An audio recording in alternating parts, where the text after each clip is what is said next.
Good afternoon, everyone. Thanks for coming out today. My name is Tom Landy. I'm the director of the McFarland Center for Religion, Ethics, and Culture, and it's nice to be back for a new semester here in Ream Library. We're pleased to present today's lecture in conjunction with International Education Week. For me, it's a great opportunity to welcome a new member of our community. Father Nishaant will be here for a year, and also to learn a bit about his research and about the people he's dedicated himself to working with. One of the things that he'll be thinking about while he's here is how to develop educational programs for the people we're going to look at today. And I think that's quite remarkable. If this is your first event in Ream Library or sponsored by the McFarland Center, I want to welcome you as well, first-year students. The McFarland Center sponsors and supports programs often here in our home, Ream Library, but elsewhere on campus that carry out the college's mission to, quote, invite dialogue on basic human questions. What is the moral character of teaching and learning? How are we to find meaning in life and history? What are our obligations to one another? What is our special responsibility to the world's poor and powerless, which is one I think we'll really come particularly in touch with today. Today's lecture will help us learn about some of the world's poorest and powerless, India's Musahars, and to consider how to remedy the deep injustices that have been done to them over history. Our lecturer, Father Tommy Joseph Nishaant, S.J., has lived among and studied the Musahar people and culture and offers insight both into their grave oppression and deprivation, as well as their sense of self-respect, resilience, and altruism. If you've met Father Nishaant, you may wonder why he's sometimes called Tommy Joseph and sometimes Nishaant, or both. Tommy Joseph, Father Tommy, well, he wasn't baptized Father Tommy Joseph, but Tommy Joseph is his birth name, his given name, and Nishaant has a different history. He adopted that name to signal his commitment to the Musahar people and to facilitate his work among them with a name they would recognize. He said to me, actually, Tommy is a name that people call their dogs, so people would run through the streets yelling, Tommy, Tommy, Tommy, and that didn't work. Where he was from southern India, and where he moved in northern India, that was a problem. But moreover, the name Nishaant was one that he chose because it means hope. And actually it means the dawn, and it signaled to people a certain hope for the Musahar people that he carries. It's a pleasure to have Father Nishaant here at Holy Cross this academic year as part of the International Visiting Jesuit Fellows program. I counted, and he is the 31st Jesuit to participate in that program in 20 years, 2 decades. He's a Jesuit from the Patna province of India. He previously served as principal of St. Xavier's College of Management and Technology, a highly regarded institution in Patna, where he designed and implemented several degree programs, classes, and student clubs, mentoring opportunities and committees. And principal is the word you would use for, we would call a president or the head of the college. He's author of a book titled Musahars, A Noble People, A Resilient Culture, which we will have in hand in Ream Library very soon, and an article on Musahars that appeared in Indian Currents, a national magazine. He's co-editor of 3 books. He's taught sociology and sociology of religion at both undergraduate and graduate levels, and at Holy Cross he's teaching a class on social stratification in India in the Department of Sociology and Anthropology. So please join me in welcoming Father Nishaant.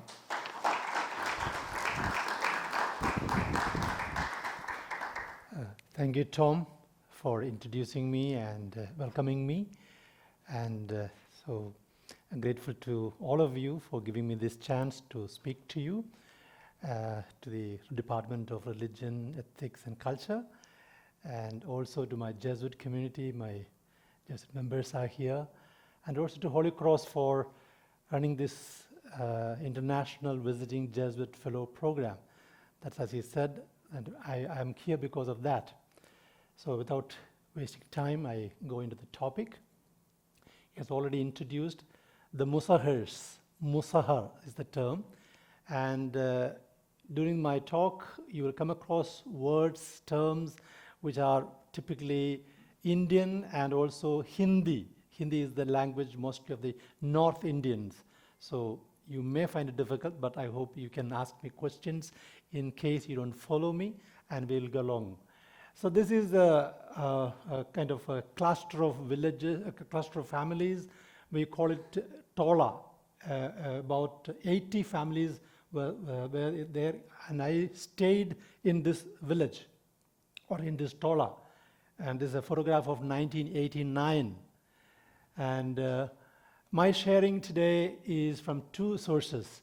That is, I lived with this group of people, Musahars, for about 10 months in 1989 to 90 in Patna district in one of the Hars. That is a state called Bihar. And Patna is the capital of that state, Bihar. And I stayed in one of the villages, and this just happened. So I stayed in this small hut where two of us, there's a man here, he and I together stayed for about 10 months in one room where we cooked our food. Sometimes people also used to give us, but most of the time we cooked our food, and I lived there for 10 months. That is my experiential knowledge from which I am talking. And then I did a PhD on the cultural life of Musahars. Cultural life anthropology would mean everything: social, economic, political, cultural, everything. All that symbolic dimensions, all that encompasses a culture was part of this PhD thesis. I did not do it mainly in terms of an academic study, though it is, but in order to discover these people. And the reason was that the time when I started staying there, the NGO, non-governmental organization run by a Jesuit, had lived there for 22 years, and hardly they would respond to any of our initiatives and so on. So my question was, why is it that these people are not responding? I started my thesis because of that question. What are the reasons for their lack of initiatives and positive response to government programs and our own private NGO programs? That is what I started with. So some general characteristics of these people. So their population is about 3.5 million officially and about 6 million unofficially. That's in the state of Bihar.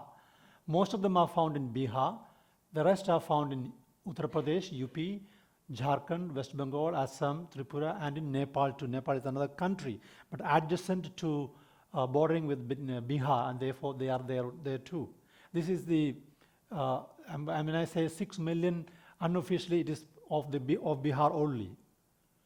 And this part which I have mentioned as green, this whole area, Bihar is the place where you have the thickly populated population of Musahars, and then you have adjacent all these states where they are in rather not so good number, but okay. But Bihar is the thickest populated state. The poorest of the poor, the World Bank declared in 2001 that the Musahars are among the poorest of the poor in the world. 99% do not have even 0.01 acre of land. I'm going to just tell you how the socio-economic condition of these people. During the harvesting season, that means mainly paddy and wheat cultivation, that's for about 2.5 months, they managed to have 2 full meals a day. Assets, so you start sort of counting all what they have, household items. Hardly anyone has chairs, beds, cupboards, etc. Jewelries, very few women have silver anklets. As you know, in India, many women are proud of wearing and showing forth their jewelries and so on. But these women have got very few. Among the electronic items, some of them have radios. In the cities, very few have TVs, television sets. So total assets, immovable, that is land, house, movable, jewelry, livestock. They have, most of them have got pigs. Pigs are the livestock, that is the common one they have.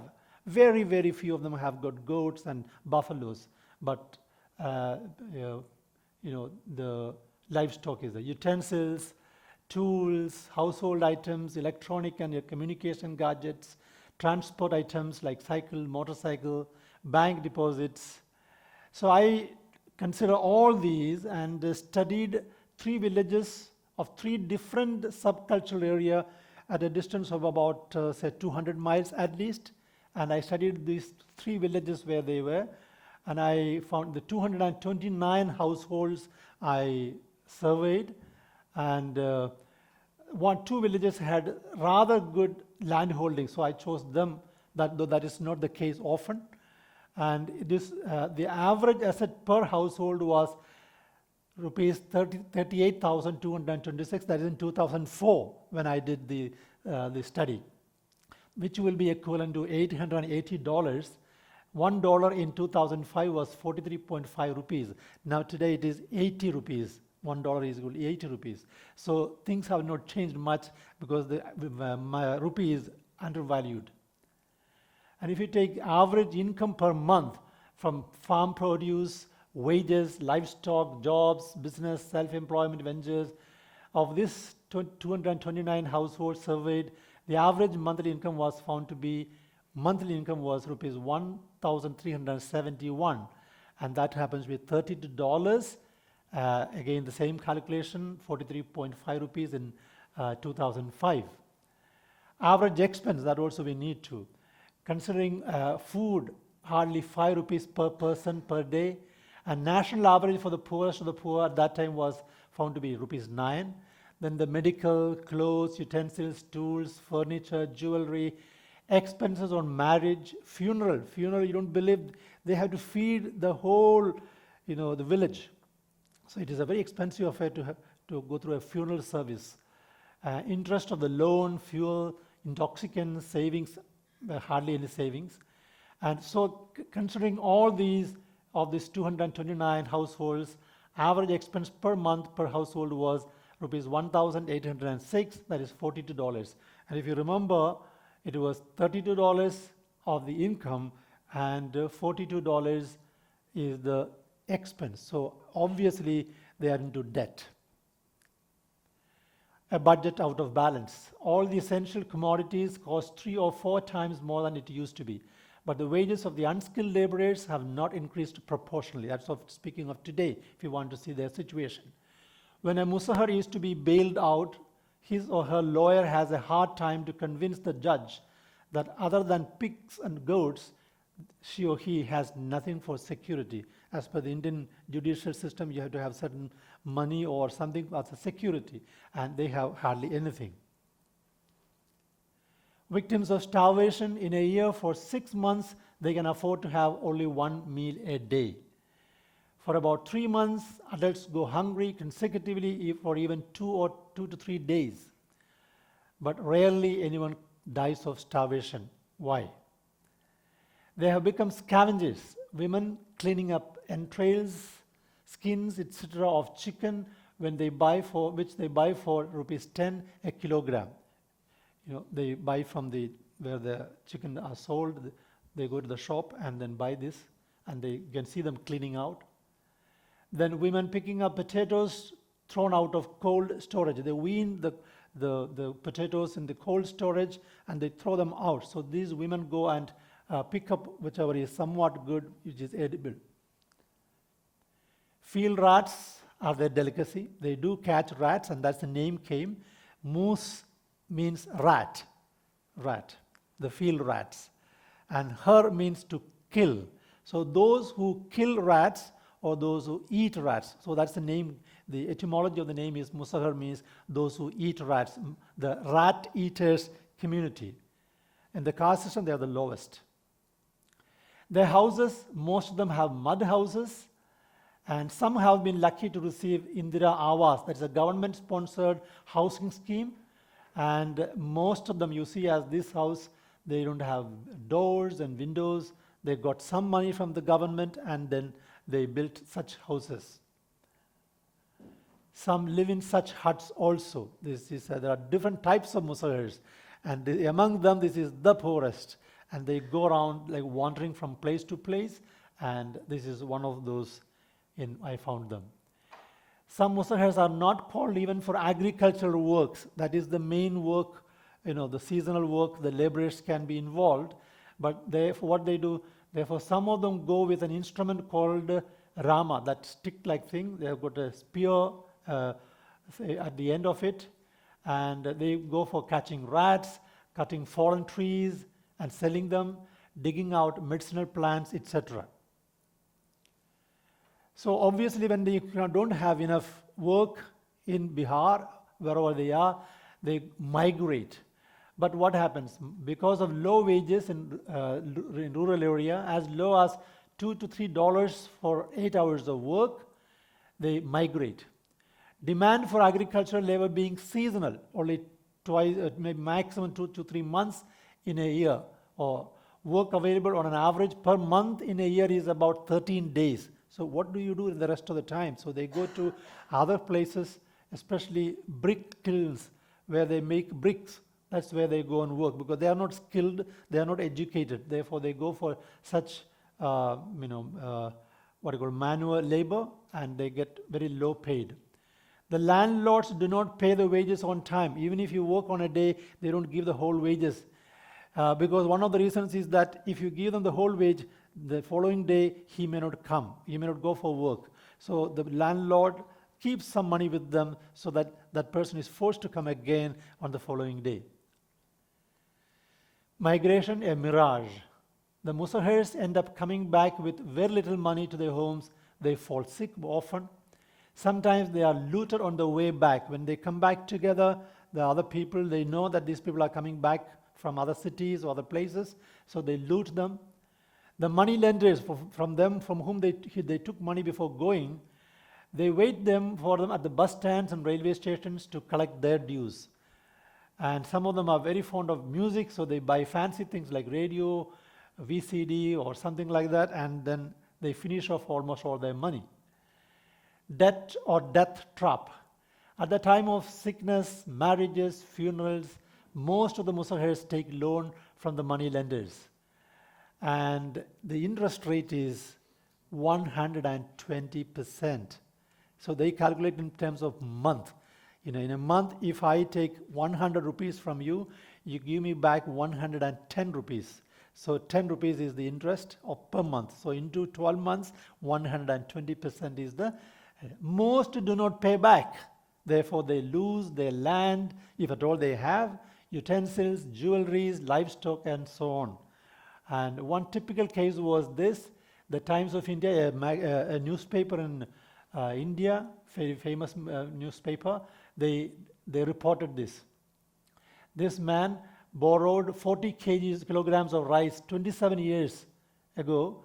He did bonded labor. And this man says, I don't know how much I have repaid, how much I owe. But he kept on working for 27 years as a bonded labor. And this is a story of Jawahar Manjhi. Manjhi is the usual surname of these people. So this happened in Patna district, which is the capital of the state. The lucrative business of brewing and selling liquor destroys their social life. 99.99% of Musahar men consume alcohol, some women too. Some of them even finish more than half of their daily wages, whatever they earn, on liquor. They say, Daru is dawa. Daru is liquor, dawa is medicine. It's a medicine to forget every sorrow and to get rid of the physical exhaustion. So most of them are drunk in the evening. So we cannot hold a decent meeting with them in the evening to discuss any issue, because most of the men are drunk and women are busy cooking. So this is a kind of place people from outsiders will come and they sit and drink, and children are watching. So you can see the social life there. Illiteracy, 91.5% are illiterate according to a 2011 survey. Women only 0.9% are literate. So why? Because parents ask, what is the use of a Musahar child going to school? To become an officer? They do not think that they can also benefit from education. They don't think their children can become officers or can benefit from education, get jobs and so on. So therefore very apathetic towards education in general. Children enjoy their freedom. They love playing around as usual, and so they don't like to go to schools. They go fishing, catching rats, grazing pigs. This is you can see the pigs.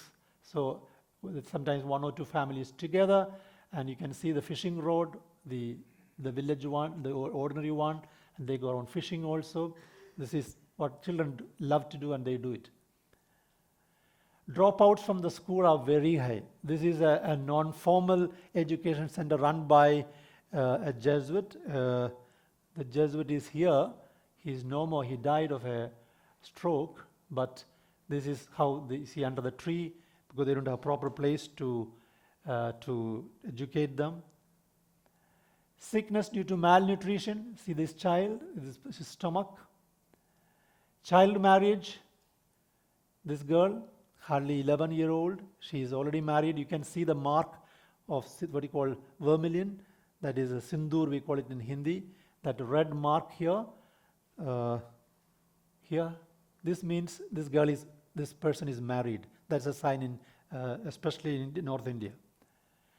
Victims of leprosy, TB, cholera, etc. Kala Azar, that is a very common disease there. A kind of fever caused by mosquitoes killed thousands of Musahars.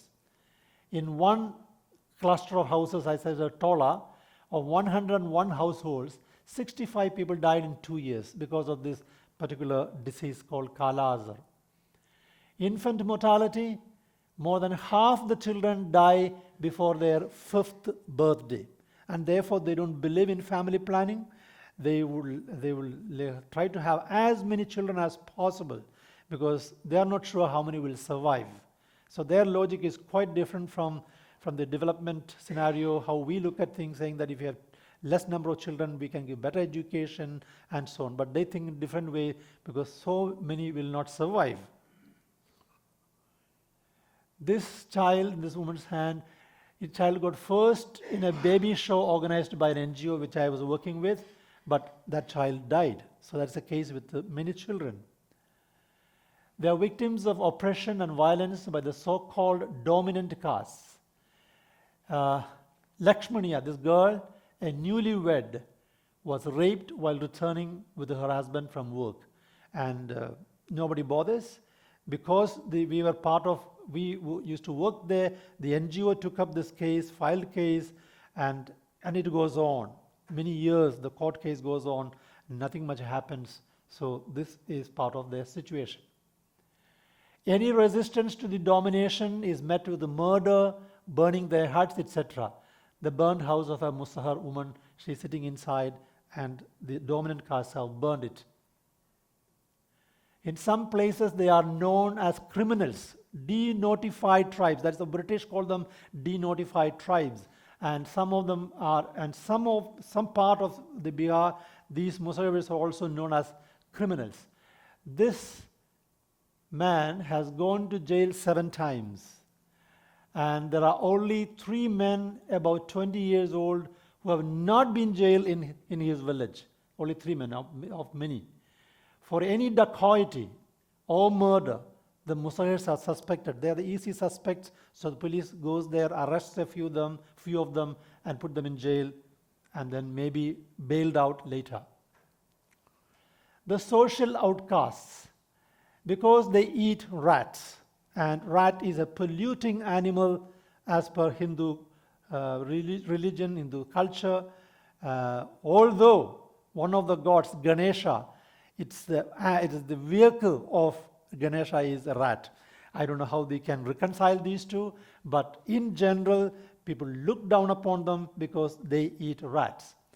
Rats, a polluting animal for the mainstream. They used to collect even 20 kilograms of grain from the burrows of the rats. The story is that they were not actually killing rats earlier. They used to collect the grain from the burrows of the rats, and then that they used to eat. But later on, when that was not there, then they began to kill the rats also. They are social outcasts because they rear pigs. As I showed you, a boy was grazing pigs because their basti or tola or their place where they stay is not clean, because they do not keep themselves clean. That is also true. And because they are poor and they belong to the so-called low caste, so they are called social outcasts. If you take the historical point of view in terms of this is generally a kind of socio-economic situation of them. It will vary from, let's say, place to place, but more or less the same. And historically looking at, as per my research, they were tribals.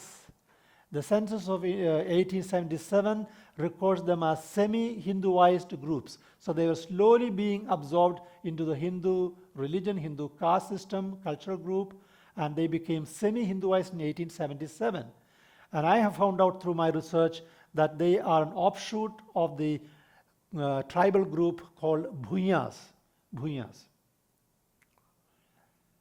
Who are these Bhuyas? Bhuya means one who belongs to the land. That is the etymology of the word, one who belongs to the land. So they were a propertied class, and some of the families were considered royal in Chota Nagpur. That is, right now the place is called Jharkhand. That's where most of the scheduled tribes, the tribals live, so many of them, good percentage in Jharkhand. So they were a propertied class. Something went wrong somewhere historically. They were attacked by a stronger tribal group, and some fled to the neighboring state, Bihar. They went to the plains and they became slaves of landlords and were named Musahars. Those who got settled in Orissa, another adjacent state towards the east, and they are now also, some are scheduled tribes, that's the tribals, and some are of the status Rajput, a forward caste. Whereas in Bihar, they are scheduled caste, Dalits. The tribe caste connection, to show that they are the tribal origin, I have just shown one slide. The deities of tribals are worshipped in the form of natural objects, mainly as stone and tree, not human figure icons, because the human figure is usually in the classical Hinduism, whereas the tribal religion, they have stones and trees, natural objects to be worshipped. Look at the bamboo erected there, the sacred place of the Musahars in one of the villages. Symbolic violence. If the Musahars belong to the Bhuyas, how did they get this name? That's the original name was Bhuya, then how did it get to this name Musahar? Musahar means moose, as I have explained to you, rat or mouse. Har means to catch or to kill, and rat catchers or rat eaters, a pejorative name. Would they choose such a name for themselves? I don't think so. But they have an association with rats, but they are basically hunters. They used to catch and eat even crocodiles in the Ganges. That is not their occupation, as majority are laborers. Then why such a pejorative name? So I say it is an act of hegemony. Hegemony is a term used by Marx and later on by Antonio Gramsci. Name is a label. So name is an identity of a person or a community. So naming or labeling is connected to power, authority, and domination. In the case of Musahars, it is an act of symbolic violence, as I call it. So it is a way of keeping them. It's a weapon in the hands of the forward, the high caste, the dominant caste, to keep them as low caste, and the name itself. Symbolic violence through myths and legends. This is a myth about their origin. There are many, but one of them, just I will read fast. When Parameshwar, that is God, created the first man of each caste, he gave each a horse to ride on and a tool to work with. The others took each his tool and mounted on his horse. But the Musahar began to dig a pair of holes in the belly of his horse, in which he might fix his feet as he rode. Parameshwar, God, saw his folly and ordered that his descendants should live on rats, which they should dig out of the earth. When God had finished eating, the Musahar began to lick his leaf platter. Seeing this, Parameshwar said, God said, these are low people, they shall always lick the platter, and so they have been degraded ever since. So there are many such myths and legends, which again, either they know or others speak about it, and therefore it totally reinforces the idea that they are really low. Their consciousness is almost dead. They do not respond to education or vocational training. No perseverance, even if they are huge dropouts, they make maximum they go up to 5th grade and then they drop out. Do not want any disciplined life. As I told you, they like playing, going around, working. From the age of 10 or so, they start working. They get some work, they earn some money, and they spend on themselves. This was an attempt of where we tried vocational training for the boys from this particular caste, Musahars. Some destructive habits. Almost all men spend more than half of their daily income on liquor, as I said, some women too. Some of them are brewing liquor, selling liquor, which destroys the community. Since 2016, liquor is banned in Bihar. You may not believe. As a whole, the whole state, no one can drink liquor. And some of them still continue to brew liquor because they have no other way of survival. And therefore, a good number of them is in jails. Almost all the time, they are on debts. So because they don't have money, they borrow, and they are in debt. So how can they think of saving when you have no money at all? They are in debt. There's no question of saving. Very difficult to organize them. This is an attempt to call all the women for Women's Day, and this is a Jesuit, Father Philip Mantra, who started this work, and I was part of his place. And it is one of those where we succeeded to get so many women to come together. Otherwise, it's extremely difficult because they have to, find food for their survival. So how can they find time to come for such meetings? So today the Musahars are in a nutshell, economically assetless, socially marginalized or excluded, politically powerless. Right now there are 5 Musahars who are members of Legislative Assembly. We call them MLAs. Culturally dehumanized. They have no language or culture of their own or a dialect of their own. I don't say they don't have a culture. They have a culture, but not the original culture which they had. They have lost almost everything. Victims of oppression and social exclusion for centuries, yet resilient. In spite of, this is 2-3 points which I'm going to share, is an eye-opener for me, which I never knew, but out of my research, I came to know this. In spite of abject poverty and starvation, hardly anyone begs. In India, it is common to see beggars at temples, churches, etc. Very common. Many people beg. But these people, although they are very poor, you don't find them going for begging. Hardly anyone is involved in stealing, unlike some other caste groups. Some other caste groups, very famous. If you kept something and then you look the other way, it may disappear. But whereas Musahars are known for their loyalty, their honesty, and hardly any one of them involved in stealing. There is no case of abortion or infanticide among the Musahars. In the rich states of Punjab, Haryana, Rajasthan, they are very rich states in India compared to Bihar. The ratio of men to women is 1,000 to 946. So many children go missing because of son preference. Every family wants a son. That's connected to the Hindu religion also, that the son only can cremate their parents. That's considered to be a good omen, something very much looked for. So the context is of gender discrimination, not of any other. So in the context of gender discrimination, the Musahars do not discriminate. They're happy, and some women will say, I would love to have girl children and more than boys, because the girls will help the mothers, and therefore they would. So that is something very contrast to the mainstream society, as I said, all these 3 points. No one commits suicide in a Musahar community, though they live in debt and they are starving. Hardly anyone commits suicide. Thousands of farmers in Andhra Pradesh, another state, Tamil Nadu, Karnataka, they committed suicide because of debts. They took loan from the government for cultivation, farming, and they were not able to pay back.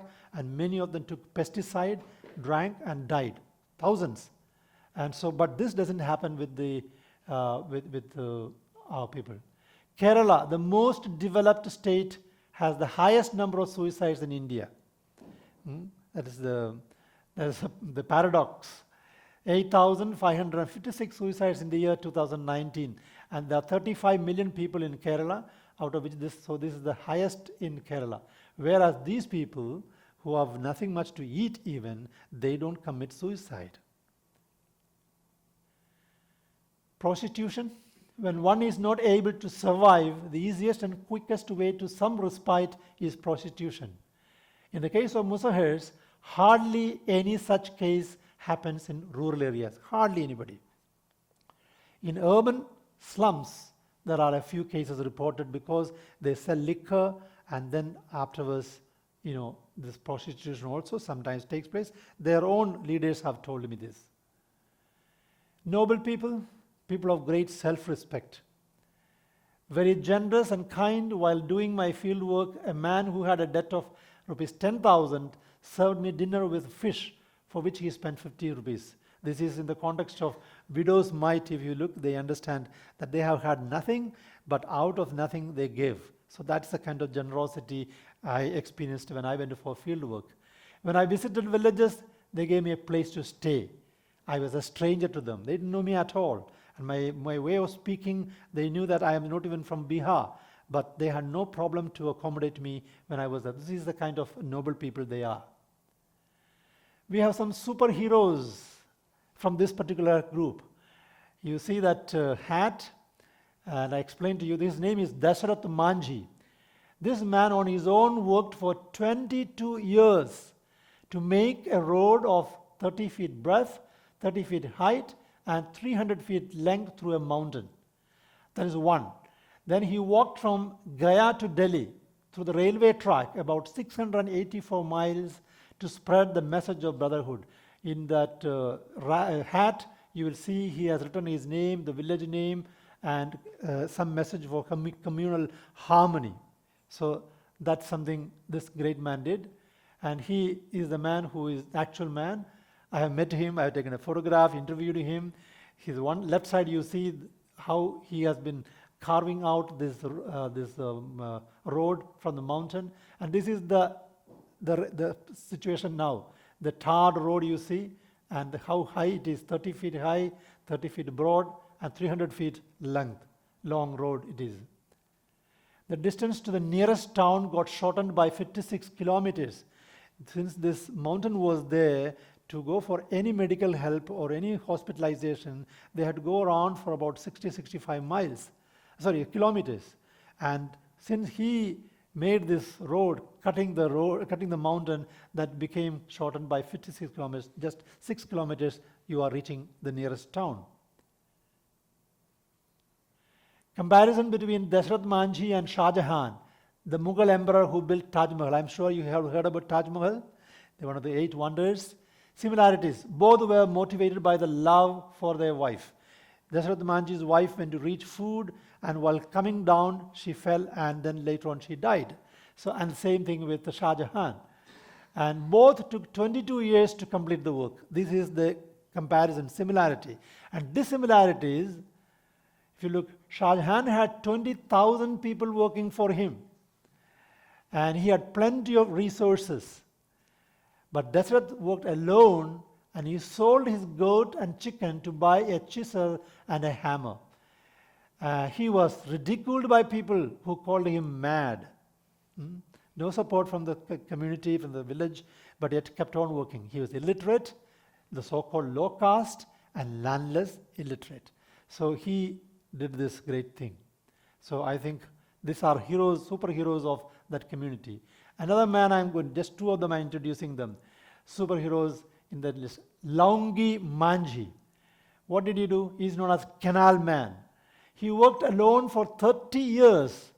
Of course, not that every day he was working or every time or 8 hours, 12 hours he was working. He also had to fend for himself. So he used to work, go for labor as a laborer.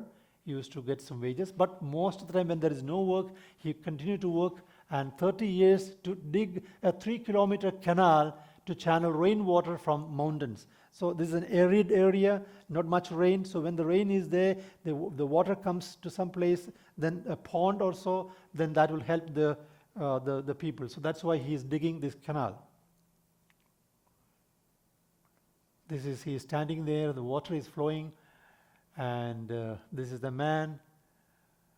2 ponds I saw, only one I could take the photograph. 2 ponds are full of water like this because of his hard work. Staff and students of St. Xavier's College, Patna visited the place. I am also somewhere here, and we did some labor there to help him, to encourage him, motivate him, and so on.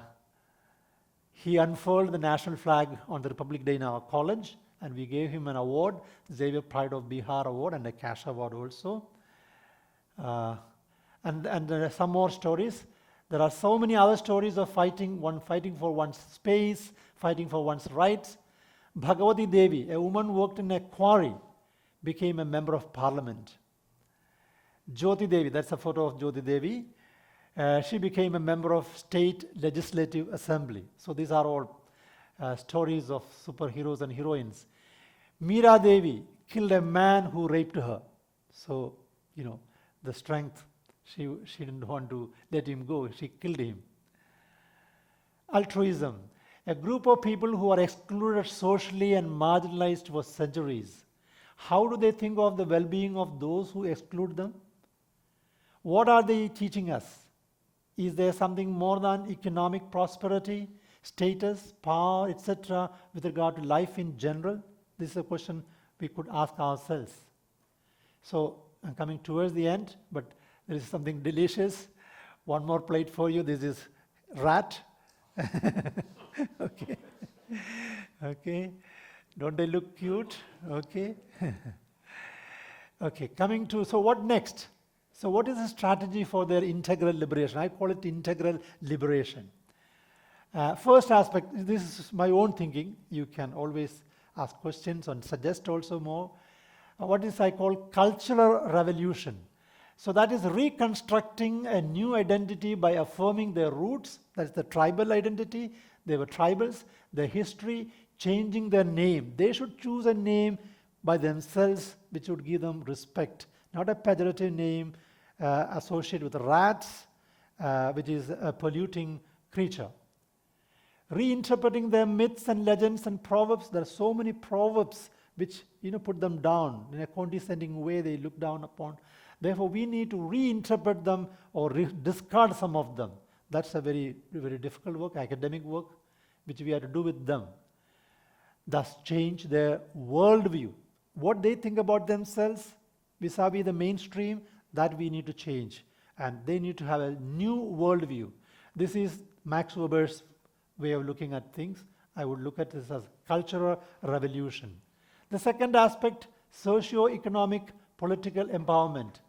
Fight for land. They have no land. They should get a land. In the state of Kerala, in 1956, Marxist government was elected first time in the world. In Russia and China and so many other parts of the world, they are bloody revolutions. But they are without any of that.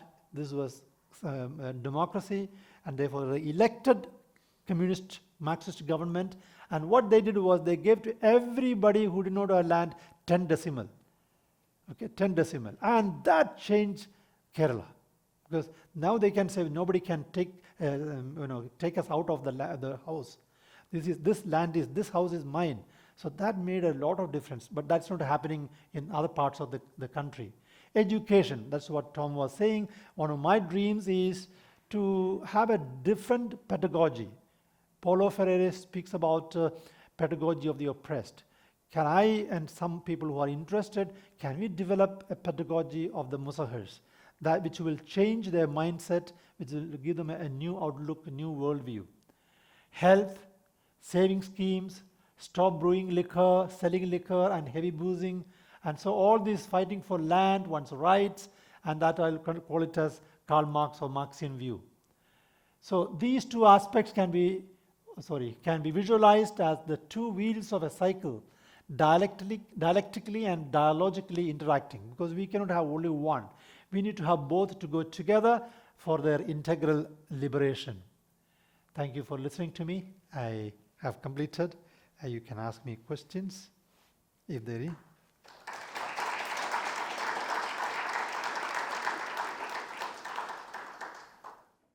I have two questions. One is, during your stay with the Musahars, what change did you bring? Or is there anything that you did for them, or it was just a matter of studying? And two, the second one is, have you started anything with the pedagogy that you're thinking of? Okay. Because it wasn't presented. Yeah, the first question, when I stayed with the Musahars, that was not part of my PhD thesis at all. It happened 1989 to 90, okay? And I started my PhD thesis in 2002, so almost after 12 years. So while staying with them, I tried to motivate children to go to the school. That is one thing I did.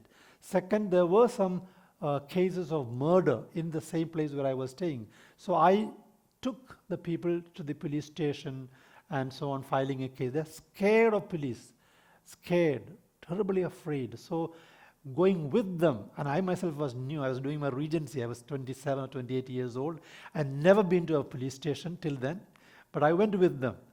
And there was a need of a community hall they wanted to have. So we were discussing every meeting, conducting meetings to bring them together and then fight for that. They have a right to have a community hall for themselves. So that's what happened when I stayed with them. And the second part was in terms of, while doing my PhD, I was quite obstinate or stubborn that I would do research while living and staying with them in Bihar itself. In the sense, I did not want them to be objects of my academic research. I wanted them to be subjects. Therefore, I initiated vocational training. That's one photograph I showed you in which some students were standing. So in terms of electrical, electronics, and welding, solar energy technician course, and then tailoring for girls, non-formal education. Some of these I initiated while doing research. So that way I cannot say I did bring any big change, but at least I made them become aware of their situation and that they need to do something. And thirdly, I started a shop, an electronic and electrical shop, which they would run, and finally wanted to hand it over to them. But unfortunately it didn't work, because all throughout life they have been, they have been doing what others asked them to do, nothing of their own. So they couldn't manage this shop. Though I accompanied them for 3 years, at the end of the third year we had to close it down. So that's all what we have been doing. But the NGO which I mentioned to you, they developed certain textbooks in which they narrated some stories of their own community and made them aware of that. And that way we are trying. But I don't think we have anything really as a curriculum, a syllabus, and a real pedagogy for the integral liberation. We haven't worked out anything. Yes, Father Keith. The few that you showed that made it into government, how did they get there? I don't know the politics of vote. Was it favoritism? Is it Joseph working for Pharaoh? Yeah, in democracy, number matters. Number of votes. So these people are in some areas densely populated. And the Indian Constitution has given them certain reserved constituencies. So only those who are scheduled castes can fight election from those constituencies. Now the parties will weigh and say who will win. And that depends upon the number of people there.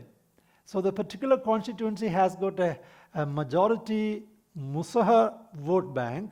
They will put up a candidate from Musahar community. And lately what happened, the present chief minister, he wanted to show that he's a great man of principles and so on.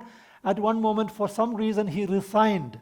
And he made one of the Musahar MLAs as the chief minister of Bihar. Lo and behold, the man who became Jitan Ram Manjhi, he began to assert himself. I am the chief minister. He refused to be a person who would toe the line of the chief minister. Therefore, after 1 year, he was removed. But that man kept on fighting and he formed his own party. So they have got a political space now. So that is the reason they are. The Bhagavati Devi, who became a member of parliament, because it is a reserved member constituency for member of parliament. Similarly, other. Yeah, thank you. Yes. Well, first of all, thank you so much for this very informative presentation. I'm wondering if you could speak a little bit more about the relationship between the Musahars and the rats. So do they have the same view of rats that the dominant castes do, or living in more intimate relationships with these animals? Do they view them as quite as polluting as dominant Indian society? And are there any ways they mitigate the potential polluting influence of those animals? They do not care about what others think. For them, it's a matter of, it's a meat, so they can eat. And so therefore, they do not consider it as polluting animal at all, as a creature at all. Whereas other dominant castes, yes, they look down upon them because for them the sacred animal is the pig.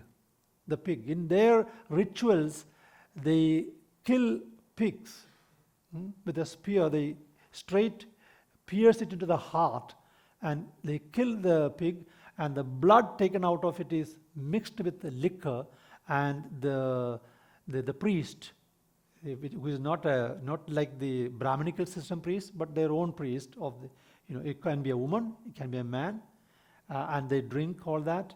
So that is the sacred animal of the Musahars. And rats, absolutely no problem. And they're skilled in catching. That's one thing which I noticed. And I myself ate, because being part of the community, to identify myself with them, I have also eaten rats with them. So it's a meat, that's all. The rest is in our head, how we look at it. Yes, Jim? So you say they're tribals, but so they're not Hindus? They were absorbed into the caste system and Hinduism. I said semi-Hinduized in 1877. By that time already they were absorbed into Hindu religion. Do they believe that if they live properly, they'll come back as a higher? No, they don't have that kind of understanding. But because they live along or live with the other dominant castes and other people, they also have began to celebrate the festivals of the dominant castes. For example, there is a goddess called Lakshmi. Lakshmi is supposed to be the goddess of wealth. Now, you can understand if some people who are wealthy, if they celebrate that festival and they adore and worship this goddess, it's fine. But the Musahars celebrate it in a big way. We don't know why. The question probably what we need to ask is how a group of people who have been excluded for centuries, marginalized, outcast, how are they able to have such self-respect for themselves? This is something which is, I have not much of an answer. How did they manage to keep a space for themselves and say that we will not be like them who kill their girl children? We will not commit suicide. We will not abort. We will not go for prostitution. This is something amazing. That's the resilience I talk about. Yeah.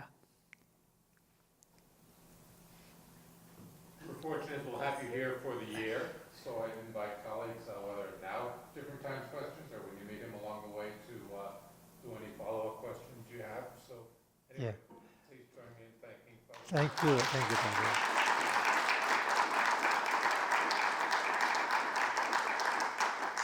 Thank you for patiently listening to me. I didn't expect such a crowd. Thank you so much.